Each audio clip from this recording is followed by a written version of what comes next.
welcome. This is Ashley's Heart Song, and I am Ashley, your host. We are here on the Win-Win Women TV network. This is the place where you get out of the stress and back into your body, your life, and your business. When we tap into the song of our heart, that is when we master the mind and the stress that can steal our life. This is the Three Brains approach to increasing your health and vitality. So happy that you have joined me today. Today, we've got a fun little conversation that we're going to have. There has been a person in my life for decades, and his name is John Robert, and his wife, Lynn, and I worked together for a time when I was building a business and I was taking it into Canada. And Lynn had worked with our family for years, decades really, with my brother. And her husband, John, has worked in the industry of inspiration, self-help, and helping people rise up to set those goals and to achieve them one after the other, right? Just knock them out. And John, not too long ago, he sent me an email in response to one of my Ashley's Heart Song emails. And he sent me this beautiful excerpt of something that he had written, and it was designed around goal setting. And this is his HELP strategy that we're going to go through today that I thought would be really fun in honor of John. He is a wonderful man and a great teacher, great inspirer. And so today we are going to learn more about his HELP strategy, and it is the key to your success. Jim Rohn states that goal setting is powerful because it provides focus. It shapes our dreams. It gives us the ability to hone in on the exact actions we need to perform to achieve everything we desire in life. And that is true. If we just wake up and do our day one step right after the other, where do we end up going? Nowhere. Nowhere. We've got to have a vision. We've got to have a dream. We have to have something that's been planted into our heart and we go for it. That is what this life is all about. It's about seeing something that we want and designing our life towards that.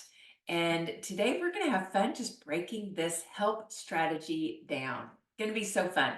But y'all know what we love to do at the start of every show, and that is to see what our energy, our vibrant score is, our vitality score.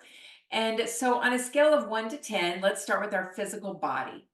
On a scale of 1 to 10, rate your physical body today, the vitality that you feel in your physical body. Where are you on a scale of 1 to 10, 10 being the highest, 10 being, oh my gosh, your physical body feels so good that you don't need anything else. You are just knocking it out of the park.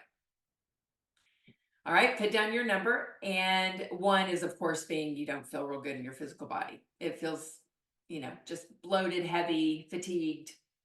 That would be closer to a 1. Now let's move into emotional body. On a scale of 1 to 10, 10 being your highest, you feel just emotionally balanced, really good. 1 is you're a little edgy, a little moody, or a lot moody, a lot edgy. Put your score down on a scale of 1 to 10. Where is your vitality today emotionally? And then let's move into the mental body of you. Mentally, where are you on a scale of 1 to 10? Let's just write these numbers down. Let's get them down. Mentally, are you sharp? Are you on point? Or are you a 1? Are you a little foggy thinking and just not really feeling good mentally today? Are you on the negative side instead of the positive side? We're going to be speaking to that a lot today. All right, write your number down. And then we're going to go into your spiritual body. Spiritually, where do you feel on a scale of 1 to 10? 10 being spiritually, you're aligned. You feel 1. You just feel good spiritually. And or on the other end of the scale of 1, where you're totally disconnected. You feel that, you're on this physical earth and you don't even know why. That kind of a feel, right? That would be closer to a 1. So put down your score and then you add those 4 up.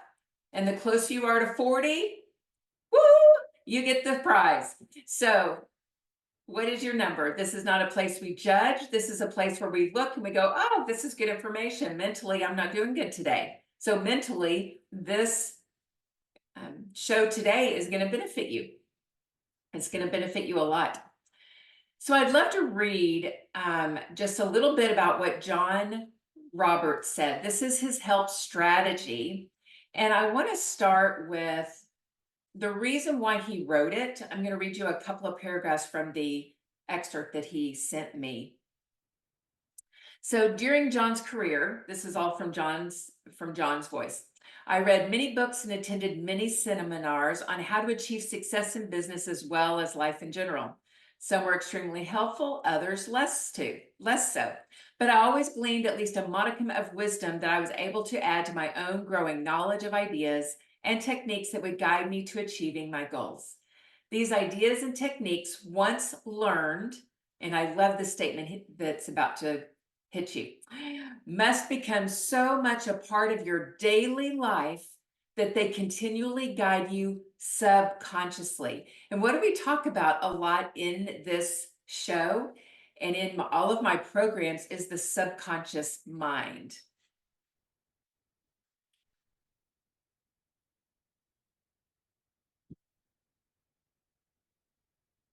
I'm back. Is the subconscious mind. The subconscious mind holds all of our patterns, all of our ways of being, ways of operating. The subconscious mind is the one that when you look back at the end of your day and you look back to what you did, most likely it was your subconscious mind that led you from one thing to the other.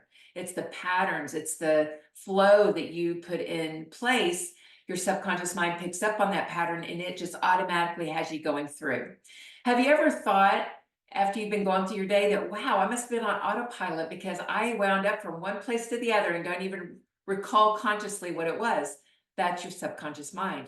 And so John is saying that the ideas and techniques that he gained and gleaned from all of these programs and seminars and books and everything that he studied in his life, that when you apply them, when you learn a technique, you do it over and over and over again. So it becomes so much a part of you that it's subconsciously in there. That pattern is written in the subconscious mind. And it gets to where you really don't even have to think about it anymore. For example, those that get up and exercise in the mornings, many that have continued decade after decade after decade of doing that, it's because they did it so much in their 20s, 30s, 40s that when they get to their 50s, 60s, and 70s, it is just automatic that they're going to do it, right? It's that pattern that's set up in the subconscious mind. So when there's something good going on in your life, we want to repeat it over and over and over again so that it gets embedded in the subconscious. And then that is what your life is made up of, is those patterns that are good patterns in your subconscious mind. All right. So let's get started on this little journey with John around the H.E.L.P process. Happiness is H. The H.E.L.P strategy, H.E.L.P. H is for happiness. We are happiest when we achieve goals. Wouldn't you agree with that? When we have set a goal, so in my arena, many people set up health goals, weight loss goals. And when we set up that goal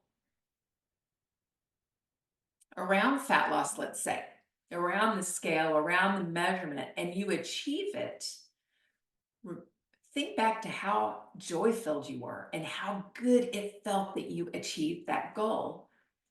But then what happened? Most people in the dieting endeavors typically gain the weight back, only to lose again, gain the weight back.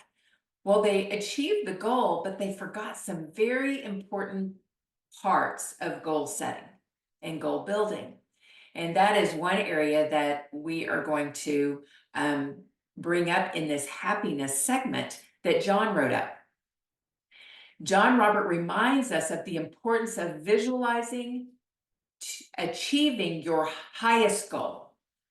So if you're wanting to lose weight, that's great, but what's really the highest goal that you got? Meaning decades from now, looking back on this time and all the time since, What is it that you would love to be celebrating? What is your highest goal? Your lifetime goal, as John puts it. What is that lifetime goal that you want? And then from there, you can set yearly goals, monthly goals, and yes, weekly goals and daily goals. John reminds us that it's so important to set up daily goals with daily reminders.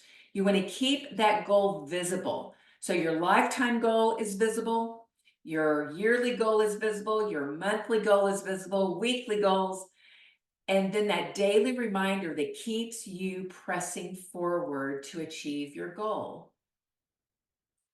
Visualization gives us the power, the oomph, that inspiration behind us even wanting to achieve that goal anyway. So again, if you're wanting to lose weight and you have a goal to lose 20, 25 pounds, what is really your lifetime goal with that? So if you lose that weight now, what does that mean for you the rest of your life? And at the end of your life, what does that mean for you? What is that lifetime goal? Having done that, what else will you be achieving because you did that? How else will you be living? And that's what we want to look at. That lifetime goal and get it very visual in your mind and visual out in front of you. Some people do storyboards, some people do uh, the books. They'll do either a storyboard, big poster board size thing with all of their vision work on it. Other people will do like a photo album with their visualizations in there for their lifetime goal and their yearly goals. Some people write it out and then they read it every single day. There's many ways to keep your lifetime goal visible before you.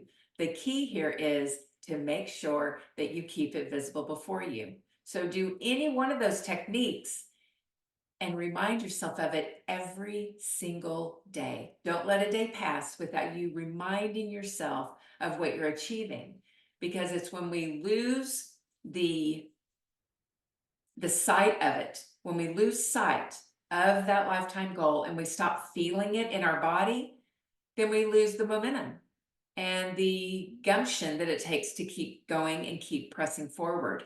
So you got to keep it visible and you've got to feel it in your body, which is his second. It's number 2. It's enthusiasm.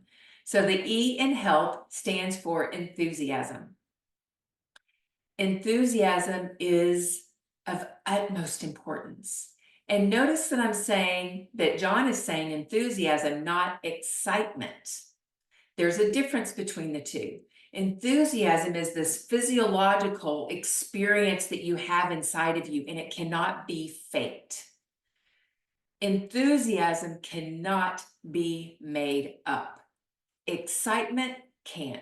Excitement has a little edge of fear to it. There's a fear edginess to it.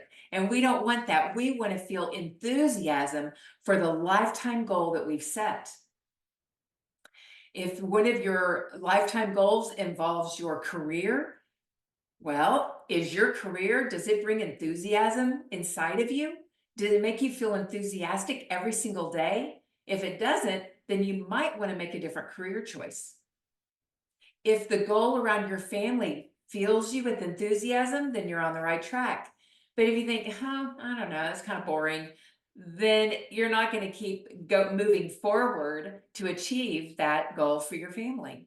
What about your finances? Does that goal bring in enthusiasm in your body? Do you find yourself going, oh my gosh, this is so good, I cannot wait? That's what you want, that enthusiasm for it. This creates a depth with your goal setting and a belief and a faith behind it in order to keep you inspired along the way. So what happens if our enthusiasm begins to wane? More than likely, it's because you've disconnected and gotten out of touch with your lifetime goal, with your vision, what you would love in your life. Most likely you have become disconnected. Maybe you're not reading it and looking at it every day. Maybe there is an area of it that needs to be tweaked. Maybe you're finding that, oh, wait, after 5 years of looking at this lifetime goal, maybe it needs to be tweaked because we grow. We grow as human beings. We grow mentally, emotionally, spiritually, physically. We grow and we expand.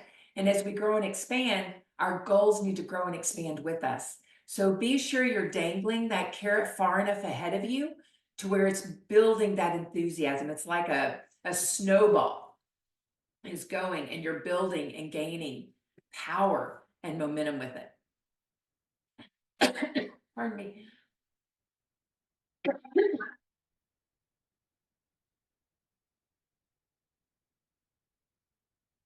And then number 3. So we're on the L. H for help. H is happiness. E is enthusiasm. L is love. Let's talk about love. So yes, loving others, loving what you're doing, all of that is so important. But how do we do any of that if we don't love ourselves and respect ourselves first? You must love and respect yourself before you can move forward in your life and expect to have an influence on others and on your industry that you're in, or with your health and the health of those in your family. You've got to do some self-love, y'all. I was speaking with a client today, and the question that I had for her, because she knows what she needs to do, but she finds that she's just exhausted at the end of her days. And she doesn't want to take that extra time to care for herself. And we always hear, when you're on a plane, you put the oxygen mask on yourself first before your kid. There is a reason for that. And my question for her was, what is it that keeps you from putting the oxygen mask on you first before you tend to the rest of your day?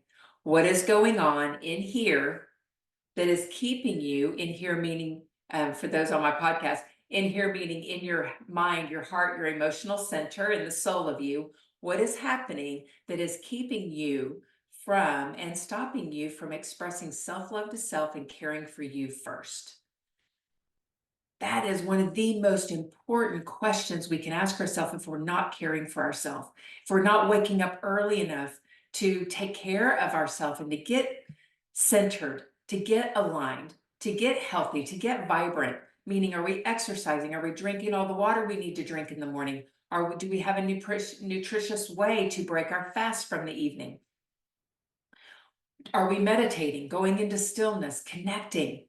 Are you caring for your body, your soul, and your spirit? And when we do that, that creates that self-love component, the respect for ourselves. And when we start there and we have that, oh my goodness, and we have the discipline to keep that going, are you maintaining discipline and keeping that going for yourself so that you are putting the oxygen mask on you first at the very start of the day? So love and respect leads to the discipline to continue carrying on. Not letting anything interrupt that. Not letting anything steal it. Don't give anything power to steal that from you. You maintain the power. You maintain the power within yourself, and you direct your life. You direct it. You're in charge of your schedule, not somebody else.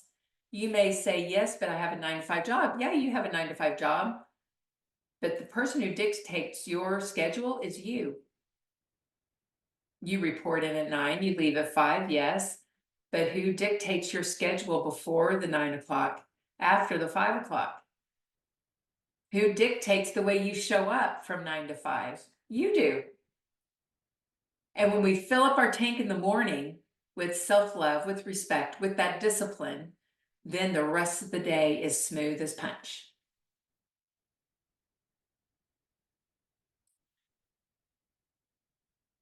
When we're in true self-love, that is when we do have the discipline to say no to things.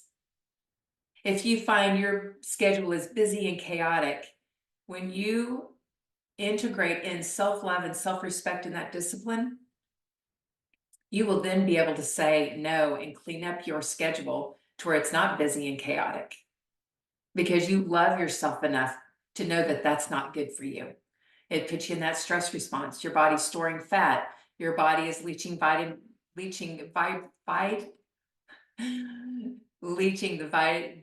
necessary vitamins and minerals that it needs. Woo! I was got tongue-tied. And you have in that space, your immune system is being depleted. So it's not good to live inside that busy and chaos. So it allows us and it gives us that strength of will to be able to say, no, I'm not going to schedule myself that way anymore. This true self-love also allows you to be able to say no to the extra cookie, no to dessert, no to staying up late, no to binge watching something all weekend long so that you feel like you're hungover Monday morning when you wake up. Self-love keeps you disciplined so that you maintain that level of respect so that you can achieve your goals. And when you love yourself, you can love others so much better, so much bigger, so much fuller. And then finally, John gets us to the P in HELP, H-E-L-P. P stands for positive mental attitude. Yes. All right, so that positivity is huge. The world can be very negative. It can be. And people say right now it's so negative. Y'all, since the beginning of time, there has been a negativity slant on the world because there is fear and there is love. Love is positivity, fear is negativity. And those two have been in existence since the beginning of time. So when we look at that, we see, oh, I have an option. We have an option. Do we want to operate with positivity or do we want to operate with negativity? You have a choice each and every day. Do you want to thrive or do you want to struggle? You have a choice. Do you want to be busy or do you want to be filled with peace? You have a choice.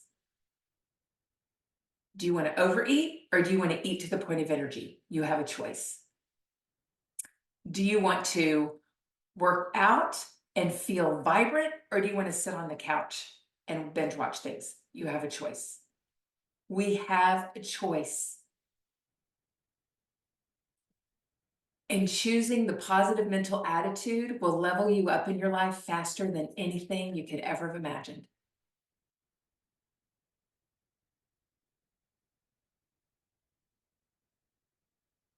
Some people may see a positive mental attitude as as living in a glass house or living in a glass bubble and oh, everything is always good. And it is in my world, right? So you can create your worlds where everything is good. And is that seeing the world through rosy glasses? I don't think so. I think it's choosing to see what is filled with life, what is filled with love, what is filled with opportunity, what is filled with vibrancy. Because the other side of that, if we don't look at the world that way, then what we're left with is the struggle, the destruction, the fear. And those only make you feel yucky. So do you want to feel good or do you want to feel yucky? It is a choice. John Robert gives a little tip that you can do when it comes to problems and to rename the problem. So if you are seeing that there is a problem before you, John suggests changing that to challenge. Change the word problem to a challenge. Instead of saying, oh man, this is a big problem, say, oh, this is a challenge. How are we going to overcome this?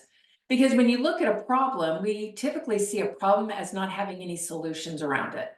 But a challenge has solutions connected to it. And that right there helps you shift your attitude. So try that next time you are looking at something and you see a problem before you. Just look at it as, oh, this is a challenge. Okay. What's the solution for this? How can I address this? And you begin asking questions. When there's a challenge, you ask questions. And what do questions do? They uncover the answer. Whereas a problem, it's the opposite of that. We typically don't ask questions on problems. We just go, oh my gosh, this is a big problem. There's nothing we can do about it. It's typically the mental mindset around it. But no, use challenge. Try John's method. I bet you will notice a huge shift in your positive mental attitude when you begin to see problems as challenges.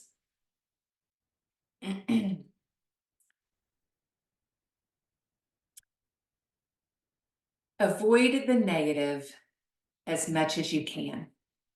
If you're a person that has a dream and you would love to,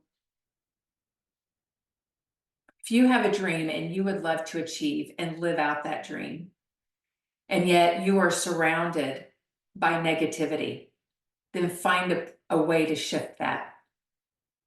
If you are in the middle of working on a goal, let's say it's more of a small goal, and you're working on this goal, and all of a sudden you find yourself getting negative about it because it doesn't feel possible in the place where you're at that day, and you start to get negative. What do you do to get out of that?